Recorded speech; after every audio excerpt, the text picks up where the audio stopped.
Welcome to 100 Yards of Football. Today we got an NFL Draft Prospect Special. Today we're going to highlight Will Anderson, defensive end slash outside linebacker. So if you like the video today, please come in and share it. I'm your host, Vincent Turner, so we're going to get right to it. Today I got a special guest. This gentleman, more or less his specialty is basketball, but he also knows football too. He's the New England Patriots' #1 fan. He's coming to us live out of Boston, Mass. I know this gentleman for a long time, and we became very close. So enjoy today as we break down Will Anderson. My man, Mr. Elias Pires. How you doing this morning, sir? Good, Vince. It's a blessing to be here. It's good to see you as always. Yes, sir. So one more time, if you like the video, please come in and share. We'll surely appreciate it here on 100 Yards Football. And special thanks before I get started this morning to our producer who's making it happen this morning. The #1 producer in all of the world, Mr. Jeremiah Daniel Long. Mr. Peters, what do you like about Will Anderson, defensive end slash outside linebacker of the University of Alabama this morning? What do I like about him? I mean, when you think of Will Anderson, right? Speed. First thing that comes to mind. 235, 240, 243, somewhere around that range. 6'4", DN, linebacker, hybrid. The guy from Hampton, Georgia, Vince, right up the street from where you are, went to Dutchtown. 2013, I was in Dutchtown. Wait a little for Will's time to see the Griffin Bears beat them 59-35 on their way to the chip, right, Vince?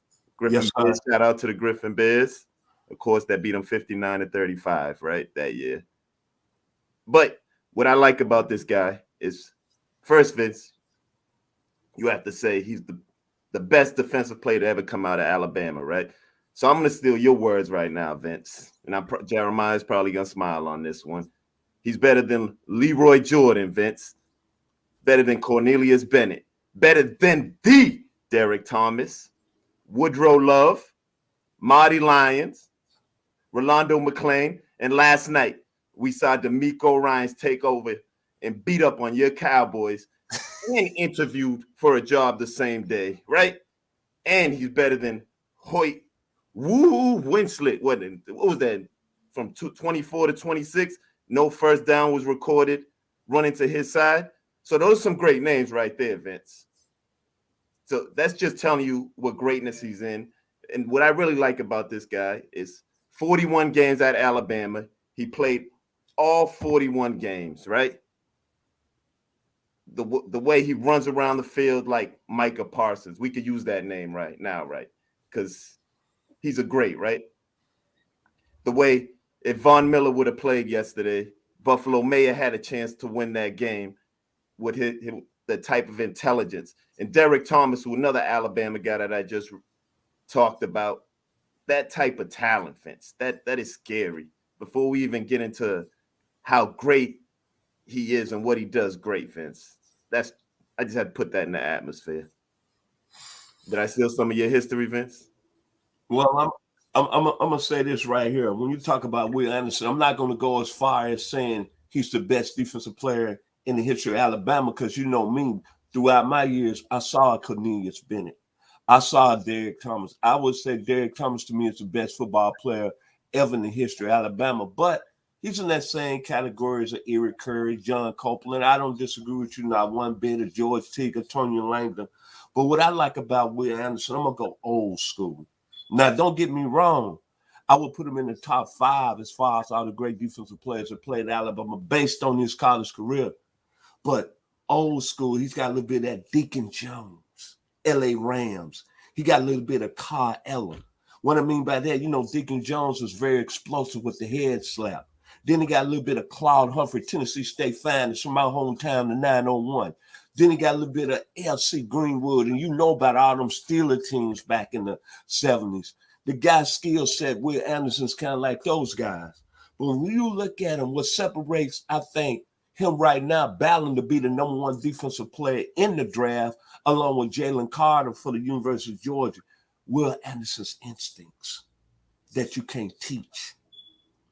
Similar to the young man out of Williamsburg, Virginia. who I had an argument yesterday as I was watching football at the great establishment here, Buffalo Wild Wings here in Douglasville.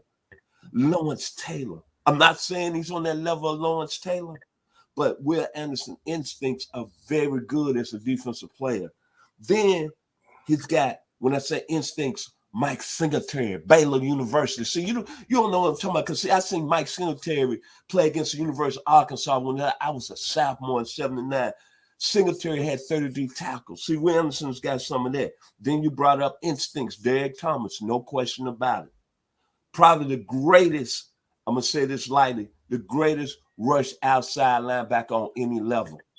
And then Teddy Bruschi taking it home with you. You know how Teddy Bruschi was with the New England Patriots. What was one thing everybody talked about when he was talking about Teddy Bruschi heading that New England Patriots defense? The instincts. And then I agree with you, Elias, the speed, the power, the velocity. The skill set is so off the charts with this young man. And then his character. Man, I heard his character is flawless. Comes from a great family, the only son in the family, a junior. You can see his parents on the side, and you can tell he's very grounded. And I heard him on several other interviews leading up to the draft and his finished season at Alabama. The one thing that I'm going to take with me, and I'm ending with Will Anderson Jr., is that he played in the bowl game. He played in the Sugar Bowl, his last game at the University of Alabama. He could have stepped down and said, hey, I don't want to do that. But I was very impressed. Now, I would have done it, me being a top 5 pick. But I like what him and Bryce Young, the quarterback, did at the University of Alabama. But when you're looking at a guy, to me, when it's all said and done and coming up to draft day in April, he might be the first player overall pick. He may fall to number 5, but all the attributes I like about him is that, hey, speed, power, velocity. He attacks the quarterback, and he hasn't really hit his ceiling yet. You know what the gentleman I mentioned. You know what I liked about him, Vince? Yes, sir.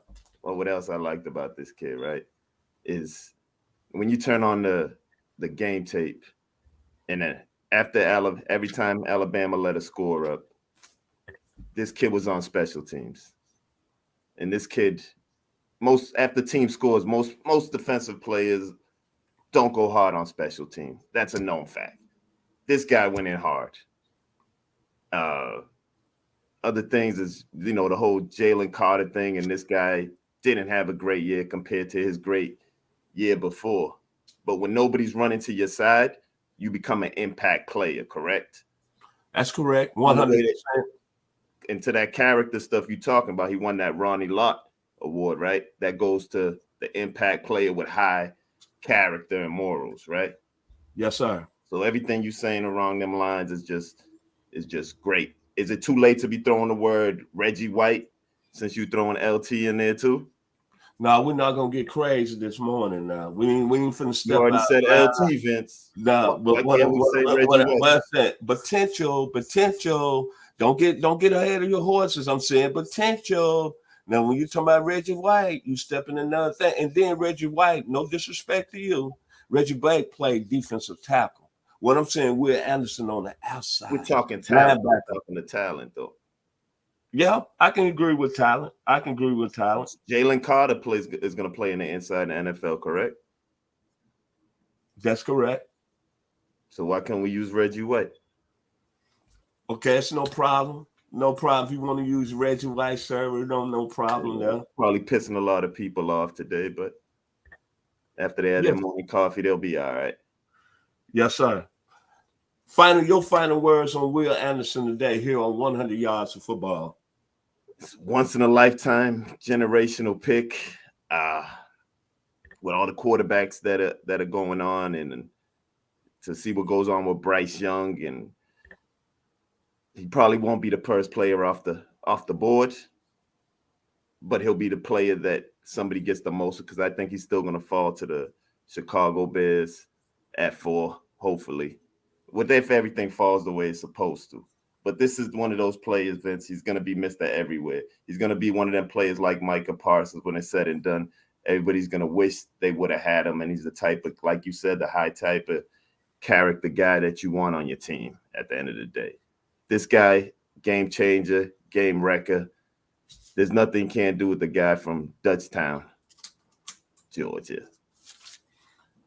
My final words about Will Anderson. First of all, I'd like to say special thanks to our producer again, Mr. Jeremiah Daniel Long. To the people that's following us, the different podcasts that we're a part of, Believe, Spotify, and Apple, thank you. To our audience that has followed us over the last few years here at 100 Yards Football, and to the team, Mr. Bobby Butler, Logan Landers, for being part of 100 Yards Football. My final words about Will Anderson, I forgot to say this about him, explosion. And when I think about explosion, a lot of people saying he got a little, since we bringing up old players, so he got a little bit Dick Buckets. But when I think about explosion, see, a lot of people ain't going to really relate to this because I'm going to go all the way back to 1978. No, excuse me, 1977 when I was in high school at Southside High School in Memphis, Tennessee. Will Anderson's like the atomic dog, Parliament, explosion, George Clinton. If you like the video today, you can't say that without singing the song, Vince. No, I don't. I'm not going to do that today. But if you please let me finish and don't interrupt me, I'm gonna end this today. See, I'm not a singer, but I know the game. I know what you're doing. That's why me and you don't get along, Mr. Boston. But one more time, Atomic Dog. Y'all be blessed here on 100 Yards Football. And thank you, Mr. Elias Pires, coming to us from Boston, Mass. God bless.